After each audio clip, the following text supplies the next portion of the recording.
की व्रत कथा। कथा के अनुसार प्राचीन काल की बात है। किसी राज्य में एक बड़ा प्रतापी और दानी राजा राज्य करता था। वह हर गुरुवार को व्रत रखकर दीन दुखियों की मदद करके पुण्य प्राप्त करता था, परंतु ये बात उसकी रानी को अच्छी नहीं लगती थी।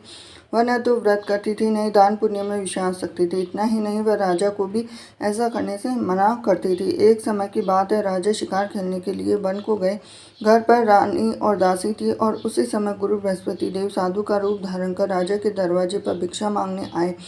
साधु ने जब रानी से भिक्षा मांगी तो वह कहने लगी कि हे साधु महाराज, मैं इस दान पुण्य से तंग आ गई हूँ और आप कोई ऐसा उपाय बताएं जिससे कि सारा धन नष्ट हो जाए और मैं भी आराम से रह सकूं। इतना सुनकर बृहस्पति देव ने कहा कि हे देवी, तुम बड़ी विचित्र और संतान और दुख से कोई दुखी होता है। अगर अधिक धन है तो शुभ कार्यों में लगाओ, कुंवारी कन्याओं का विवाह कराओ, विद्यालय और बाग बगीचे का निर्माण कराओ, जिससे तुम्हारे दोनों लोग सुधरेंगे। परंतु साधु की इन बातों से रानी को खुशी नहीं हुई।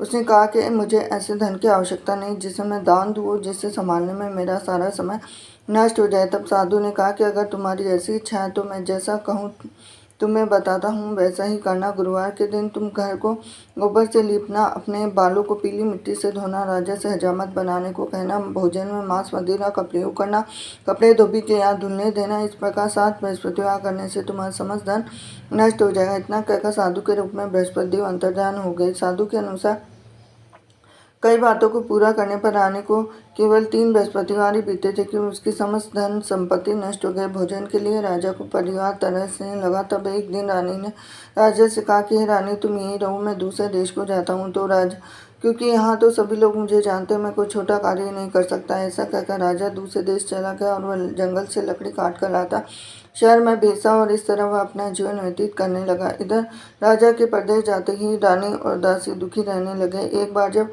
रानी और दासी को 7 दिन तक बिना भोजन के रहना पड़ा तो रानी ने अपनी दासी से कहा कि दासी, पास ही में मेरी बहन रहती है, वह बड़ी धनवान है, तो उसके पास जाओ, कुछ ले आ ताकि थोड़ी बहुत गुजर बसर हो सके। दासी रानी की बहन के पास गई। उस दिन गुरुवार था। रानी की बहन उस समय बृहस्पतिवार व्रत की कथा सुन रही थी। दासी ने रानी की बहन को अपनी रानी का संदेश दिया, लेकिन रानी की बड़ी बहन ने कोई उत्तर नहीं दिया।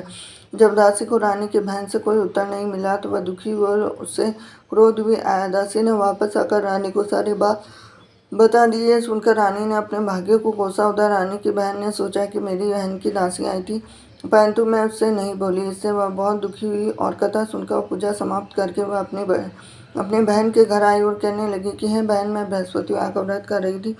तुम्हारी दासी मेरे घर पे आई, परंतु जब तक कथा होती है तब तक न उठते हैं न बोलते हैं, इसीलिए मैं कुछ नहीं बोली। बताओ दासी क्यों आई थी? रानी बोली, बहन, तुमसे क्या छुपाऊं, हमारे घर में खाने को अनाज नहीं है। ऐसा कहते कहते रानी की आंखें भर आई और उसने दासी समेत पिछले 7 दिनों से भूखे रहने की पूरी बात अपनी बहन को बता दी। रानी की बहन बोली, देखो बहन, भगवान बृहस्पति देव सबकी मनोकामना को पूर्ण करते हैं। देखो, शायद तुम्हारे घर में अनाज रखा हो। पहले तो रानी को विश्वास नहीं हुआ, पर बहन के आग्रह पर उसने अपनी दासी को अंदर भेजा तो सच में अनाज से भरा एक घड़ा मिल गया और ये देखकर दासी को बड़ी हैरानी। दासी से कहने लगी कि हे दासी, जब हमको भोजन नहीं मिलता तो हम व्रत ही कर लेते, क्यों नहीं इससे व्रत और कथा की विधि पूछ ली जाए ताकि हम भी व्रत कर सकें। रानी ने अपनी बहन से बृहस्पतिवार व्रत के बारे में पूछा। अपनी बहन से बताया कि बृहस्पतिवार के व्रत में चने की दाल, मुनक्का, केले की जड़ में अर्पित करें, दीपल जलाए, व्रत कथा सुने, पीला भोजन ही करें। इस सब बृहस्पति देव भगवान विष्णु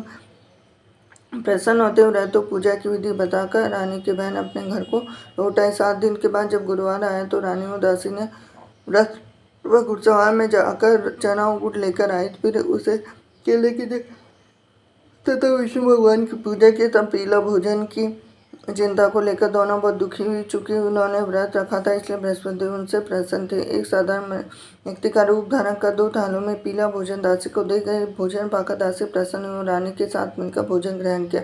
उसके बाद वह सभी गुरुवार को व्रत पूजा करने लगे। बृहस्पति देव की कृपा से उनके पास फिर से धन संपत्ति आ गई, परंतु रानी फिर से पहले की तरह आलस्य करने लगी। और दासी बोली, देखो रानी, तुम पहले भी इस तरह आलस्य करती थी, तुम्हें धन रखने में कष्ट होता था, इस कारण सभी धन नष्ट हो गया। जब बृहस्पति देव की कृपा से धन मिला है तो तुम्हें फिर क्यों आलस्य होने लगा? रानी को समझाते हुए दासी बोली, बड़ी मुसीबतों के पास हमें यह धन मिला है तो हमें दान पुण्य करना चाहिए, भूखों को भोजन कराना चाहिए, धन को शुभ कार्यों में खर्च करना चाहिए। इससे तुम्हारे कुल का यश बढ़ेगा और स्वर्ग की प्राप्ति होगी। पितृ और प्रसन्न होंगे। दासी की बात मानकर रानी अपना शुभ धन खर्चों में लगाने, इससे पूरे नगर में यश बढ़ने लगा। बृहस्पतिवार व्रत कथा के बाद श्रद्धा के साथ आरती करनी चाहिए। इसके बाद प्रसाद ग्रहण करके उसे ग्रहण करना चाहिए।